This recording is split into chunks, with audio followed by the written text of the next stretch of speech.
Des shows de Nar TV. Des shows de Nar TV. Voilà, bonjour, bonsoir, Balandino, soit des shows de Nar TV. Merci, Nabao Balandi des shows de Nar TV. Tu es tout partagé les sous ensemble. Kakane te sur la ranabino, papa, maman, Simba, Naboke. Dans la vidéo, moko nazo la bino, toujours.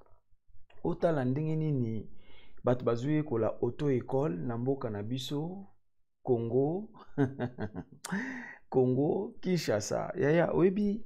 Soki côté mon tozo ba dégâts na mboka ba problème pe ya ba accident ba biloko ebele. Pourquoi?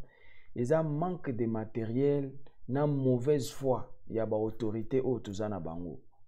C'est-à-dire du fait que tozana ba autorité moko baza mutema mabe, tozana ba konzi ya mutema mabe. Batu bazoye kola mutuka, mais ela na chelo omona ndeni bazoye kola mutuka. Omona ndeni mutazo démarrer mutuka na munoko.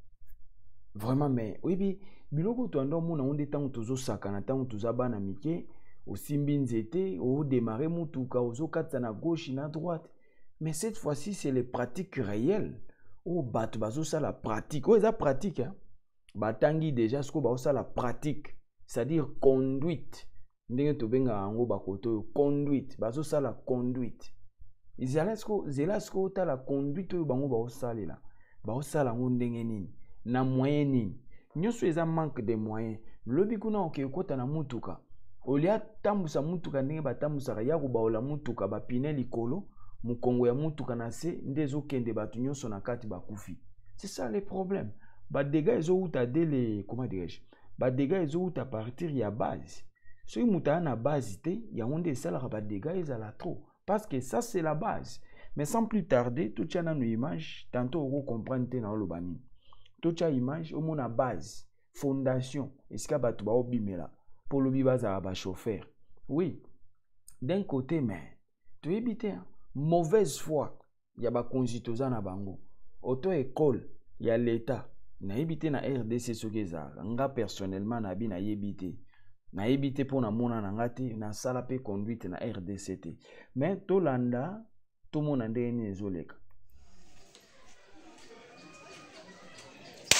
Contact, antipode, tableau de bord, démarrage.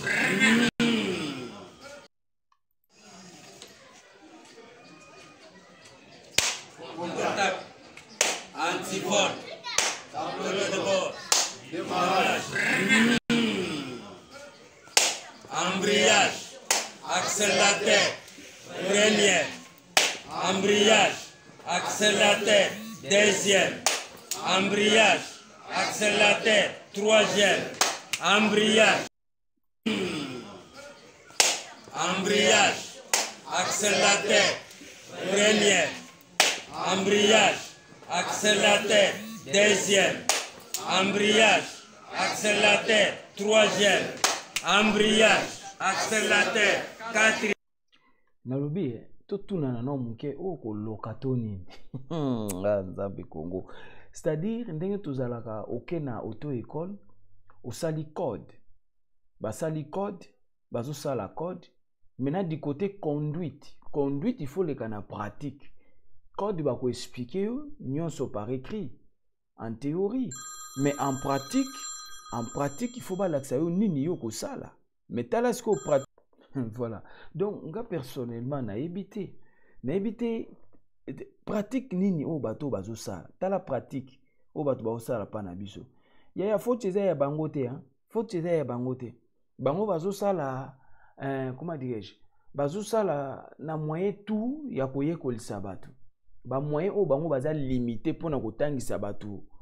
Auto école yango. Ba moyen na bango eza limité awa. O eza comment on dit bazo sala ngo volontairement